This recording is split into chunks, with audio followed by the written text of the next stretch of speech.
नमस्कार विद्यार्थी मित्रांनो, आज आपण डायमेन्शन्स पाहणार आहोत। तर डायमेन्शन साठी कोणते मीटर असतात बघा, तर एल, एम, टी, ए आणि के हे मीटर्स करतात। एल फॉर लेंथ असते, एम फॉर मास असतं, टी फॉर टाइम असतो, A for electric current ampere असतं आणि के फॉर के म्हणजे टेम्परेचर साठी जास्त हे मीटर यूज केले जातात। आता आपण स्पीडचे बघा डायमेन्शन्स करू। तर स्पीडचा फॉर्म्युला असतो बघा, speed is equal to distance upon time, बरोबर। तर डिस्टन्स कशामध्ये, डिस्टन्स मीटर मध्ये मेजरमेंट करणार आहे, टाइम कशात सेकंद, तर याची एलएमटी काय लिहू, एम टी, बरोबर। मीटर कशात बसणार, तर लेंथ याची पॉवर 1, मास याच्यामध्ये नाही मग 0 येणार, टी किती बघा तर 1। आता सेकंद बघा खाली, सेकंडची खाली पॉवर काय 1 आहे, खालून वरती गेल्यानंतर बघा तर -1 होईल, म्हणजे स्पीड डायमेन्शन्स काय बघा, एल 1 आणि टी ची पॉवर -1 हे म्हणजे डायमेन्शन स्पीडची। आता आपल्याला प्रेशरची डायमेन्शन्स पाहिजे, तर प्रेशरचा फॉर्म्युला असतो pressure is equal to force upon area, okay.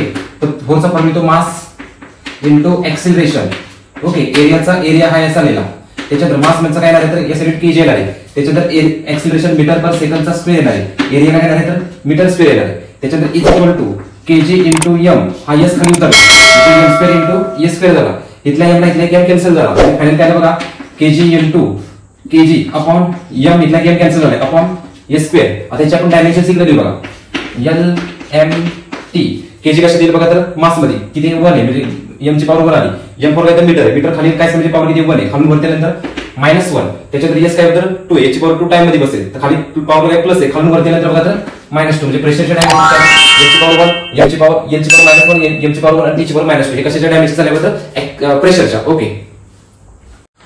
Okay विद्यार्थी मित्रांनो, आज आपला डायमेन्शन चार्जच्या पाहिजे। तर चार्जचा फॉर्म्युला येतो बघा तर करंट इनटू टाइम, ओके। तर करंटला युनिट येतं बघा तर एम्पियर आणि ए लिहितो इनटू टाइमला काय येतं सेकंड, ओके। त्याच्यात याची dimension L M T A, okay.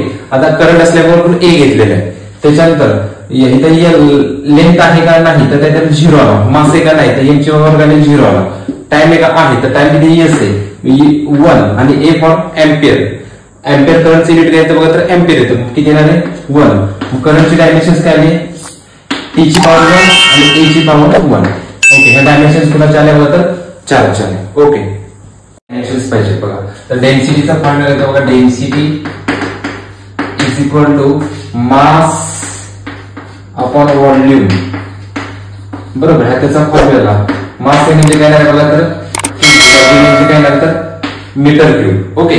आता याची डायमेन्शन्स कधी एल एम टी, केजी कशात असेल बघा तर मास 1, लेंथ आहे का याच्यामध्ये तर आहे बघा, लेंथ किती तर m3 मीटरचा क्यूब आहे, म्हणजे किती बघा तर -3, खाली प्लस होता वरती गेला तर -3 झाला, आणि टी किती आला 0 आला, म्हणजे डायमेन्शन्स काय एल ची पॉवर -3 एम ची पॉवर 1, ओके।